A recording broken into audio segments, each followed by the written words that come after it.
Excuse me. Are you Mr. George Clooney? No, you must be mistaken. Nespresso. What else?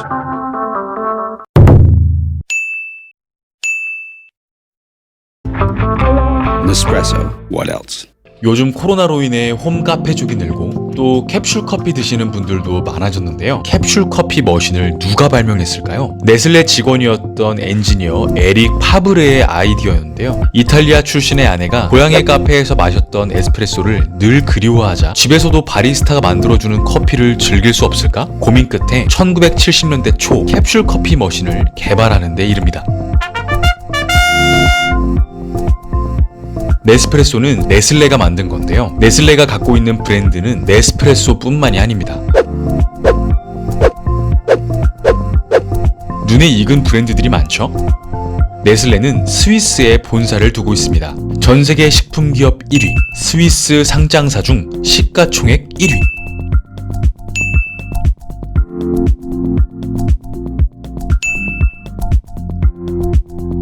네슬레의 시작은요 1866년으로 거슬러 올라갑니다. 시골 마을의 약사였던 헨리 네슬레가 어린이들을 위한 유아식과 영양제품을 개발한 것으로 시작됐는데요. 지난 155년간 189개국에 진출, 2000개 이상의 브랜드를 운영하고 있는데요. Nespresso. What more? What else? That's what George Clooney says. George McCooney? George Clooney. Who else? What else? Incomparable. What else? McCooney. 광고 모델이 13년 동안 오직 한 사람, 광고를 통해 공정무역과 환경보호를 위해 노력한다는 점을 강조합니다. 캡슐 커피의 연 소비량은 어마어마한데요. 네스프레소에서 나오는 알루미늄 캡슐 쓰레기는 매년 최소 8,000톤.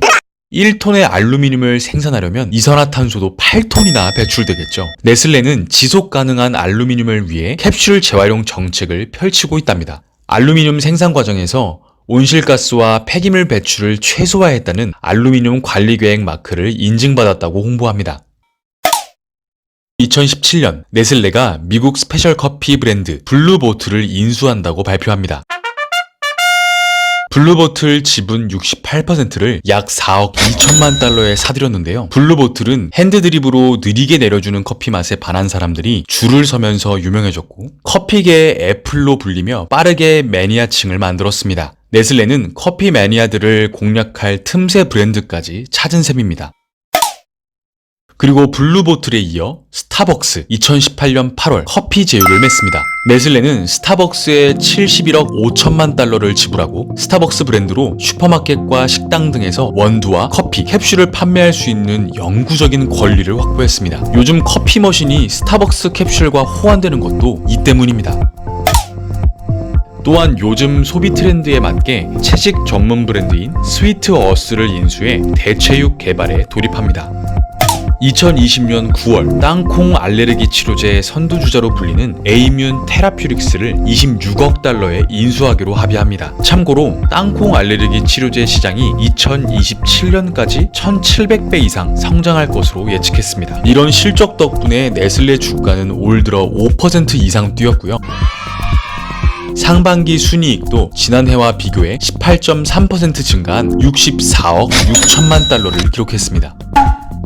어떻게 거래하는 건가요? 네슬레가 스위스 업체이기 때문에 구글 파이낸스에 네슬레를 검색하면 스위스 거래소에 NESN이 제일 먼저 나옵니다. 원래 삼성증권, 신한금융투자 등이 오프라인으로 스위스 거래를 지원했었는데 지금은 안 합니다. 없어졌어요. 만약 거래를 할 수 있어도 문제가 있었는데요. 높은 수수료입니다.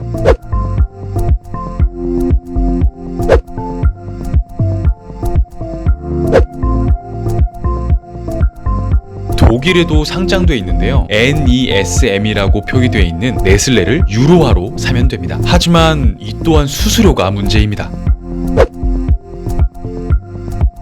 미국 달러로는 할 순 없을까요? 네슬레는 뉴욕 증권거래소나 나스닥에 상장되지 않았기 때문에 OTC 마켓에서 거래가 가능합니다.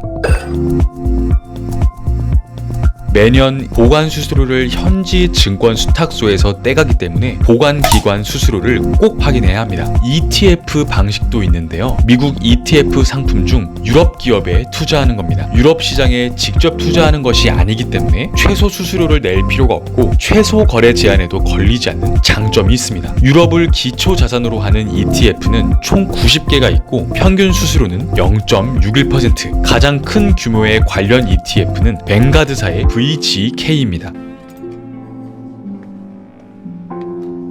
서브프라임 사태 이후 세계 경제의 패권이 미국과 중국으로 넘어가면서 지난 10년간 서름을 겪었던 유럽 대륙, 수익률 자체는 좋지 않습니다. 유럽도 워낙 이슈가 많았죠. 유로존 통합과 그리스 부도, 영국의 브렉시트, 코로나 충격까지 이에 따라 주가의 변동이 심했는데, 하지만 기후 위기 확산과 전기차 시대의 도래는 유럽이 중국에 빼앗겼던 지위를 다시 가져오기에 충분할 듯합니다. 다만 유로존 내부 위기와 부채 위기는 항상 상존해 왔기에 지나친 장밋빛 전망은 금물입니다.